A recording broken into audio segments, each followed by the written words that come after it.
Assalamualaikum warahmatullahi wabarakatuh. Sampurasun. Saya Suci Permata Dewi dari SMA N1 Cikater, Kabupaten Sukabumi, Provinsi Jawa Barat. Sekolah ini berada di pesisir pantai selatan, termasuk dalam kawasan Geopark Cotu Pelabuhan Ratu, tepatnya dekat dengan spot surfing dan situs megalitikum.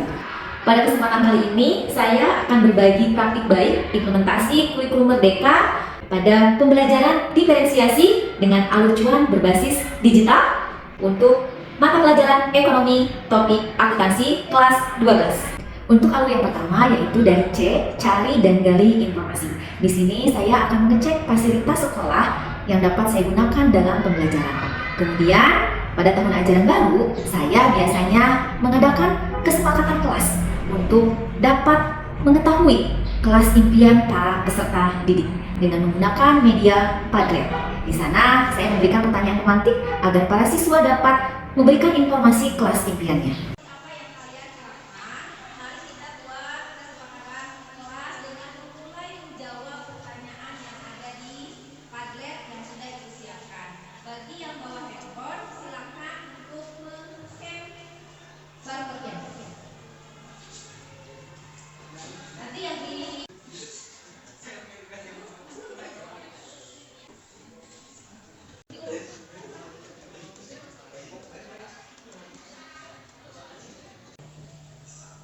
Untuk tes diagnostik kognitif, saya menggunakan platform Merdeka Mengajar pada fitur AKM untuk literasi dan numerasi.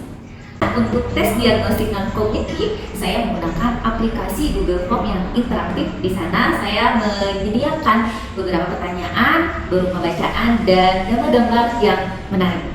Dari tes awal ini, harapannya kita dapat mengetahui kebutuhan dan karakteristik peserta didik yang nanti disesuaikan dengan modul ajar ataupun media pembelajaran yang akan saya gunakan. Alur yang kedua adalah update hasil eksplorasi. Setelah saya mendapatkan informasi mengenai peserta didik, saya mulai merancang modul ajar berdasarkan atau melihat dari platform Merdeka Mengajar yang kemudian saya improvisasi dengan kebutuhan para peserta didik. Di sana pun juga saya memastikan bahwa para peserta didik sudah memiliki akun belajar yang nanti akan digunakan pada saat pelaksanaan KBM. Kegiatan pembelajaran yang saya adakan dimulai dengan menggunakan mindfulness technique stop untuk mengundang kesadaran penuh peserta didik agar dapat fokus dalam mengikuti kegiatan pembelajaran ekonomi. Selanjutnya, saya menyampaikan juga tujuan pembelajaran dan dikaitkan dengan kebermaknaan dalam kehidupan sehari-hari.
Kegiatan pembelajaran ini saya menggunakan model project based learning di mana peserta peserta didik disuguhkan atau disediakan sebuah permasalahan yang harus diselesaikan dengan cara saya membagi beberapa kelompok sesuai dengan minat dan gaya belajar mereka.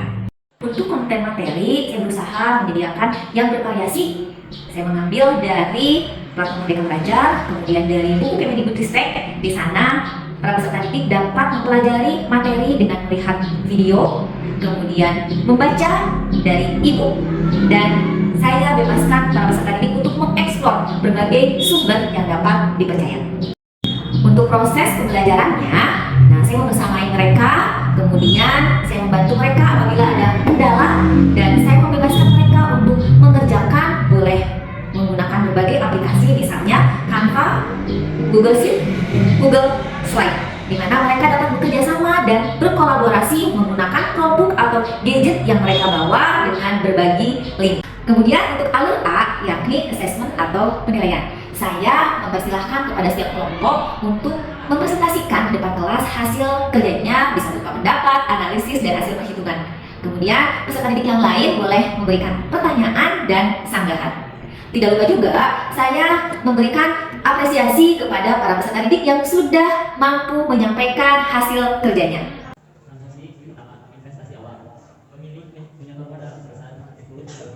Tanggapan ini ada pendapatan jumlah harus dibiasakan karena khas jadi apa seperti juga 600 jadi adalah sebuah aktivitas atau kekayaan yang dimiliki perusahaan karena sudah kasih kami dari kelompok 1 persamaan akuntansi dengan salah kreatif. Yang pertama jenis transaksi yang ada di dalam perdagangan barang terdiri dari 2 jenis, yaitu sebelum kami lanjut ada pertanyaan di sini. Oh ya, pertanyaan yang pertama. Oke, makasih. Pertanyaan sangat bagus. Sebenarnya Pasipa sama dengan rumusnya Pasipa sama dengan Aksipa ya. Aksipa. Jadi Aksipa sama Pasipa itu harus sama.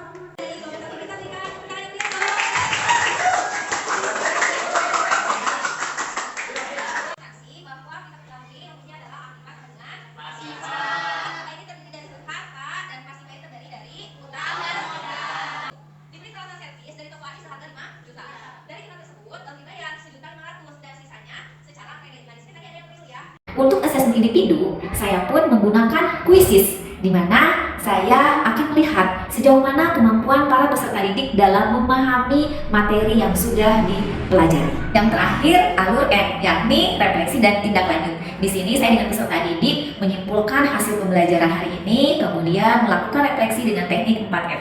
Peserta didik ada yang menyampaikan refleksinya secara langsung, ada juga yang melalui aplikasi Padlet.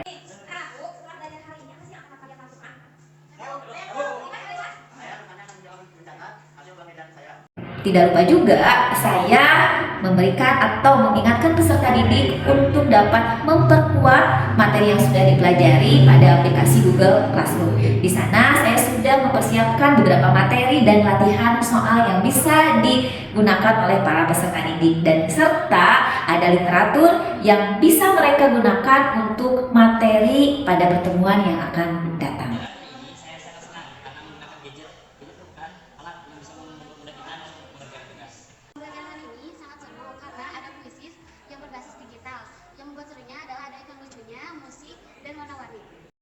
Kita ini melakukan pembelajaran seperti yang bisa dilakukan dengan menggunakan berbagai aplikasi digital agar pembelajaran semakin efektif dan seru.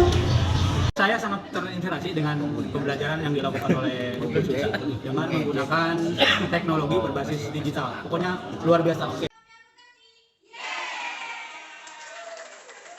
Semoga berbagi praktik ini dapat bermanfaat untuk kita semua. Mohon maaf apabila ada salah kata.